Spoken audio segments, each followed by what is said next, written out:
नगरी अपने न्यायप्रिय राजा भानु प्रताप और उनके प्रिय मंत्री तेज प्रताप के लिए बड़ी प्रसिद्ध थी। एक दिन दरबार लगा हुआ था। महाराज अपने सबसे बुद्धिमान मंत्री तेज प्रताप से किसी विषय पर विचार विमर्श कर रहे थे। तभी कहीं से एक कौवा उड़ता हुआ आया और कांव कांव करता हुआ शोर मचाने लगा। कौवे के शोर से महाराज और मंत्री के विचार विमर्श में खलल पड़ने लगा। कुछ देर तक तो महाराज ने बर्दाश्त किया, लेकिन फिर महाराज को क्रोध आ गया। सैनिकों, तुरंत इस कौवे को निकाल बाहर करो। जो आज्ञा महाराज। सैनिक तुरंत हरकत में आए और कौवे को भगा दिया। महाराज फिर से विचार विमर्श में लग गए, लेकिन कुछ समय बाद कौवा फिर से वहां आ गया।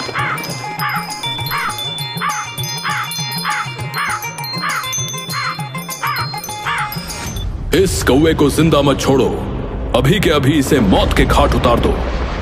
जो आज्ञा महाराज। सिपाही महाराज का आदेश पूरा करते उससे पहले ही मंत्री तेज प्रताप बोला, नहीं महाराज, आप कौवे को मत मारिए। हो सकता है कि ये आपके पास कोई फरियाद लेकर आया हो। सिपाहियों से इसके आने की वजह पता करवाइए महाराज। फरियाद? भला ये कौवा हमारे पास कैसी फरियाद लेकर आ सकता है? आप भी कैसी बातें करते हैं मंत्री जी? महाराज, आपके न्याय पर सिर्फ आपकी प्रजा को ही नहीं, आपके राज्य में रहने वाले पशु पक्षियों को भी पूरा भरोसा है। जाओ पता करो कि ये कौवा आखिर चाहता क्या है। बिना जाने वापस मत लौटना। जी महाराज। सिपाही कौवे की तरफ मुड़ा। कौवा महल के बाहर उड़ गया। सिपाही उसके पीछे पीछे जाने लगा। कौवा उड़ते उड़ते जंगल में चिनार के खूबसूरत पेड़ की डाली पर जा बैठा। उसमें एक घोंसला बना हुआ था। सिपाही भी कौवे के पीछे पीछे चिनार के पेड़ तक पहुंच गया। उसने देखा कि कौवा जिस पेड़ पर बैठा है उस पेड़ को एक लकड़हारा काट रहा है। सिपाही को देख कौवा कांव कांव करने लगा। सिपाही को समझते देर न लगी कि जिस पेड़ को लकड़हारा काट रहा है उसकी डाली पर कौवे का घोंसला है। सुनो, फौरन पेड़ काटना बंद करो। पेड़ काटने से पहले तुमने देखा नहीं कि इस पर एक परिंदे का घोंसला बना हुआ है? लकड़हारा कहाँ जानता था कि वो सिपाही महाराज के हुक्म से उसे रोक रहा है। वो तैश में आ गया और बदतमीजी से जवाब दिया, अरे मैं क्यों परिंदे का घोंसला देखूं? वो है क्या? तुमसे जरा सा कीमती होगा बस। लकड़हारे की बदतमीजी देख सिपाही को क्रोध आ गया। तुम तो बड़े ही बदतमीज आदमी हो। पहले तो बिना देखे पेड़ काट रहे हो और जब मैंने तुम्हें रोका तो तुम मुझसे ही बदतमीजी कर रहे हो। चलो, अभी तुम्हें महाराज के सामने ले जाता हूँ और वहीं तुम्हारा न्याय करेंगे। सिपाही लकड़हारे को पकड़कर महाराज के सामने ले गया और जंगल में घटी सारी घटना विस्तार से सुनाने के बाद वो महाराज से बोला,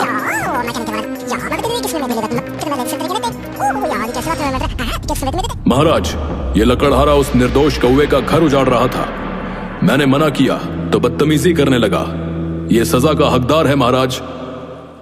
महाराज को भी लकड़हारे के व्यवहार पर क्रोध आ गया। महाराज ने उस लकड़हारे को सजा देने की ठान ली और मंत्री तेज प्रताप से बोले, मंत्री जी, इस बदतमीज लकड़हारे ने बहुत बड़ी गुस्ताखी की है। इसे क्या सजा मिलनी चाहिए? आप ही बताइए। क्या इसे मौत की सजा दे दी जाए? मुझे माफ कर दो महाराज, मुझसे गलती हो गई। महाराज, इसे कहां पता था कि सिपाही आपके आदेश का पालन कर रहे हैं, इसलिए बदतमीजी कर बैठा होगा। हालांकि उसका ये व्यवहार गलत था, लेकिन मौत की सजा इस गुस्ताखी के लिए बहुत ज्यादा है। वैसे भी दिल ही दिल में ये पछता रहा होगा। ऐसा करें, इसे महल से इसके घर तक बेत से मारते हुए ले जाने की सजा दे दीजिए।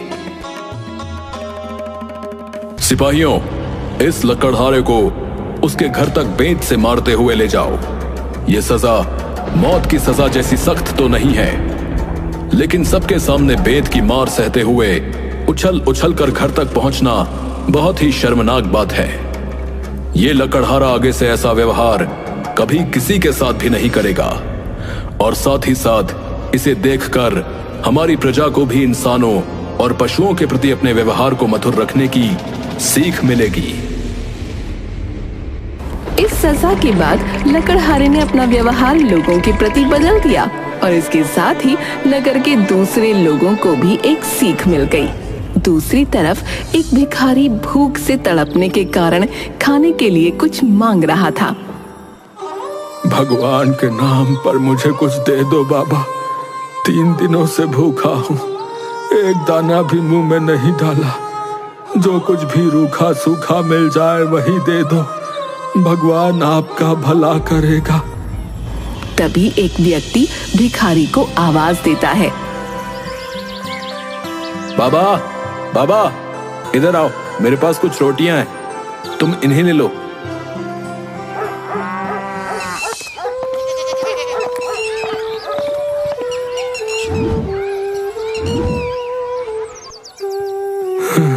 भगवान आपका भला करेगा। बाबा, मेरे पास सब्जी नहीं है, सिर्फ कुछ रोटियां हैं। भूखे के लिए तो यही बहुत है। आपका बहुत बहुत धन्यवाद, भगवान आपको तरक्की दे। बाबा आगे देख लीजिए, शायद आपको कहीं से सब्जी मिल जाए। भगवान आपका भला करे। अब भिखारी रोटी के लिए सब्जी की तलाश में पास के ही एक पंडाल में पहुंचता है। भिखारी पंडाल के मालिक से थोड़ी सी सब्जी मांगता है। मालिक, मेरे पास ये रोटियां हैं, क्या आप मुझे थोड़ी सी सब्जी दे देंगे? बड़ी कृपा होगी आपकी, भगवान आपका भला करेगा। चल भाग यहाँ से, भिखारी कहीं का, सुबह सुबह न जाने कहां से आ गया, चल भाग। पंडाल का मालिक उस भिखारी को भगा देता है। दुखी भिखारी किसी तरह पंडाल के मालिक से नजर बचाता हुआ रसोई के पास पहुंच जाता है। वहाँ कई तरह के लजीज पकवान बन रहे होते हैं और उनकी खुशबू चारों तरफ फैल रही होती है। भिखारी खुद से बोलता है, इतना सारा खाना बन रहा है यहाँ, अगर ये आदमी थोड़ी सी सब्जी मुझे दे देता तो इसका बोझ कौन सा घट जाता। खैर, जैसी उनकी मर्जी, लेकिन इन लजीज सब्जियों की खुशबू का क्या करूं जो मुझे यहाँ से जाने नहीं दे रही। तभी उसकी नजर गरम गरम सब्जियों से निकल रही भाप पर पड़ती है। अगर मैं अपनी रोटियां सब्जियों की भाप के ऊपर थोड़ी देर रख दूं तो लजीज सब्जियों की खुशबू इन रोटियों में समा जाएगी और बिना सब्जी के भी रोटियों के साथ सब्जी का स्वाद आ जाएगा। भिखारी सबकी नजर बचाकर पंडाल में घुसता है और सब्जियों से निकल रही भाप पर अपनी रोटियां रख लेता है। तभी अचानक वहाँ पंडाल का मालिक आ जाता है और जोर से चिल्लाता है, चोर चोर चोर कहीं का, पहले भीख मांग रहा था और अब चोरी करने लगा। मैं जानता हूं तुम जैसे लोगों को, तुम सिर्फ शक्ल से ही ऐसे दिखते हो, असलियत में तो होते चोर हो। पंडाल का मालिक भिखारी को सब्जी चोरी करने के लिए पकड़ लेता है। मैंने सब्जी नहीं चुराई है, मैं सिर्फ सब्जी की खुशबू ले रहा था मालिक। पंडाल का मालिक भिखारी को धमकाते हुए कहता है, अगर तुमने सिर्फ खुशबू ली है तो तुम्हें उस खुशबू की भी कीमत चुकानी होगी। मालिक, मेरे पास कुछ भी नहीं है जिससे कि मैं खुशबू की कीमत चुका सकूं। ठीक है, अगर तेरे पास कीमत चुकाने के लिए कुछ नहीं है तो फिर चल, मैं तुझे राजा के दरबार में ले चलता हूँ, वही तेरा न्याय करेंगे। मालिक, मुझे माफ कर दीजिए, मुझे छोड़ दीजिए। मैं सच कह रहा हूँ, मैंने आपकी सब्जियां नहीं चुराई, मैं तो सिर्फ सब्जियों की खुशबू ले रहा था। और भला खुशबू की कीमत भी होती है क्या? क्या कहा तूने? खुशबू की कीमत नहीं होती? अगर खुशबू की कीमत नहीं होती तो दुकानों पर इत्र मुफ्त में मिला करते, ना कि इतनी कीमती होते। और फिर अगर खुशबू किसी काम की नहीं है, उसकी कोई कीमत नहीं होती, तो फिर तू क्यों ले रहा था सब्जियों की खुशबू, वो भी चोरी छुपे? चल, अब तो महाराज ही तेरा न्याय करेंगे, चल। पंडाल का मालिक भिखारी को पकड़कर महाराज के दरबार में ले जाता है। दरबार में महाराज की जय हो। महाराज, मैं आपके राज्य का रहने वाला हूँ, मेरा नाम बंसी है। महाराज, मैं आपके सामने न्याय की गुहार लेकर आया हूँ, कृपया मुझे न्याय दीजिए। बंसी, क्या गुहार है तुम्हारी? हमें विस्तार पूर्वक बताओ। महाराज, ये भिखारी पहले मेरे पंडाल में भीख मांगने के लिए आया, और फिर जब मैंने इसे भीख नहीं दी तो इसने मेरे पंडाल में चोरी की। ये चोर है महाराज, और मैंने स्वयं इसे रंगे हाथों पकड़ा है। नहीं नहीं महाराज, मैं कोई चोर नहीं हूँ। मैं एक गरीब भिखारी हूँ जिसने पिछले कई दिनों से अनाज का एक दाना भी नहीं खाया है। अगर तू चोर नहीं है तो फिर मेरे मना करने के बाद पंडाल के अंदर क्या कर रहा था? साहब, मैंने आपको बताया तो कि मैं सिर्फ सब्जियों की खुशबू ले रहा था। चोर है तू, चोर, और अब झूठ भी बोल रहा है। महाराज, आप तो इसे कैद खाने में डाल दीजिए, उम्र कैद की सजा दे दीजिए। चुप करो तुम दोनों, जानवरों की तरह लड़ना बंद करो। तुम दोनों बारी बारी अपनी बात विस्तार पूर्वक बताओ।